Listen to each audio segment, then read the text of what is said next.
Are you ready? What's my name? What's my name?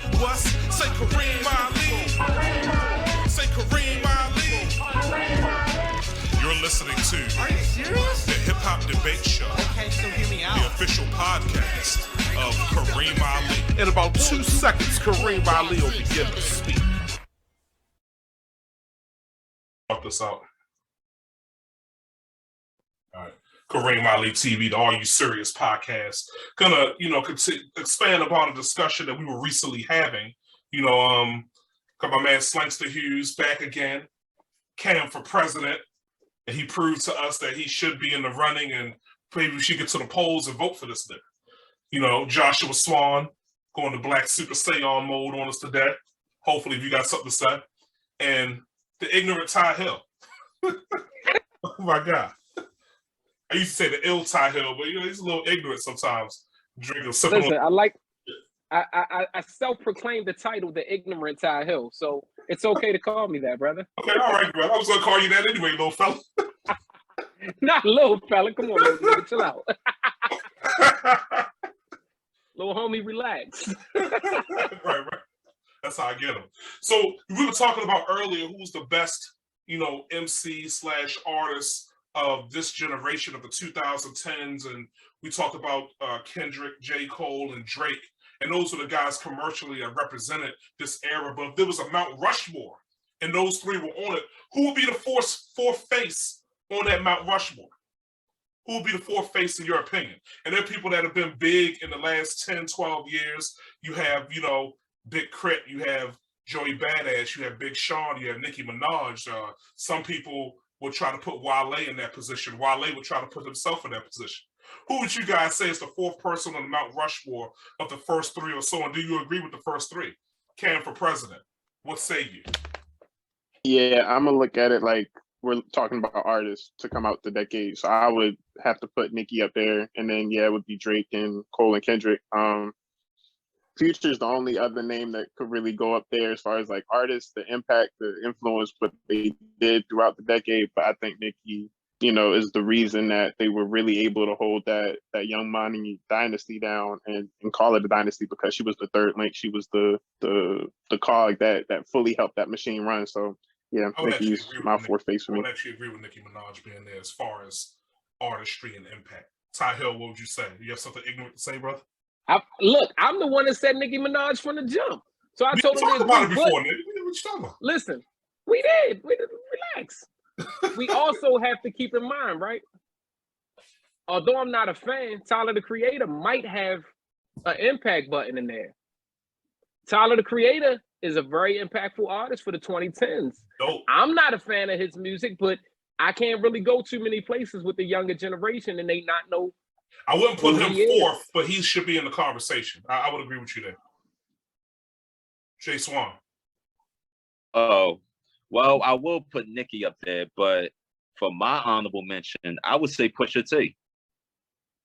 But he came out a long, long time ago. He's came out in the 90s, man. Clips started in the 90s, for him, though, he's been consistent in the 2010s, like with his solo projects. With but it was like Royce the 5'9". Right. He's an elder statesman. You can put Jay-Z, man.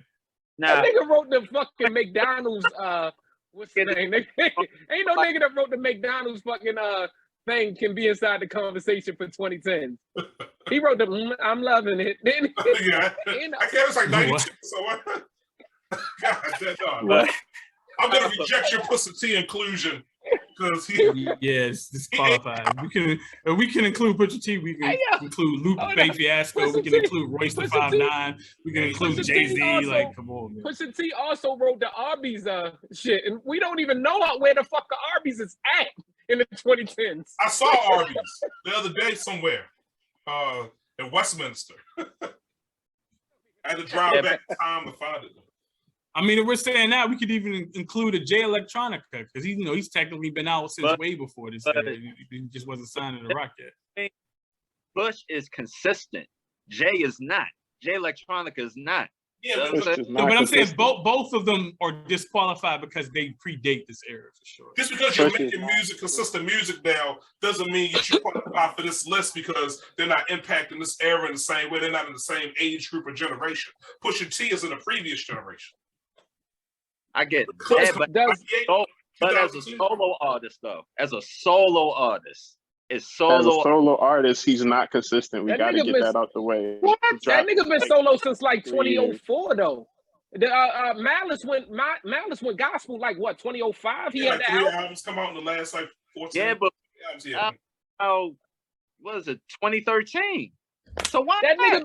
nigga been the president of good music since like 2007. Like, Right. that nigga a president. You can't. Yeah, But yeah, the- he drops Hey, his own. do we- albums. He's Do we his name his own A&R. does what's the name? Does Travis Scott get an honorable mention or no because Joey Badass kind of the mimic of the style? Travis Scott is another. That's a big motherfucking 2010s. I think Wale's about as close as you can get to an honorable mention for that. Like he's got the commercial success and he's got a lot of the critical success. I feel like he lost a lot of momentum with that Shine project, but up until that Wale point, been his name was consistent? in there as the top 5. Yeah, more consistent than think Pusha so. T. Pusha T is not consistent at No, all. but Travis Scott though. Travis That's Scott versus Wale. Who wins for the 2010s? Wale, This is a 2013. nah, man, he's So he's you think Wale beat every 3 Travis years. Scott? I As think far as a mixture of critical and commercial success, yeah, Wale's up there. He got a few, what, 1 or 2 #1 albums every year. He had a summer anthem, because he does that R&B bag But real well. it's no albums though. It's no albums that is. people He buy. got- They buying a good girl. What album was it? I want to say it was. I know album About Nothing. I'm pretty sure that was a #1, but Seinfeld joint, yeah. no, he had the album that came out the other year. Oh wow, that's crazy. I'm pretty sure that was. If it wasn't #1, it was top 3 release. But he's independent now, so that's a. Travis has put on those shindigs, those big March pitch things for what 4 or 5 years now. Yeah, What but those shits he's called? They got niggas walking through his mouth. Wale could never make niggas walk through his mouth to get to a show. If I pulled up at a show and that's Wale, commercial. Pause. that's not commercial. That is commercial. That's his commercial appeal. He's not critically doing those same reviews. Nobody's saying, Travis dropped the album of the year. Travis is, up there with Cole, Kendrick. Like nobody's doing that because as far ahead of Wale got a whole song. Cole got a whole song about how Wale ain't really a part of the whole shit, right? nah, like Hey, Slangston, am I I get- tripping? I don't think either one of them are qualified. but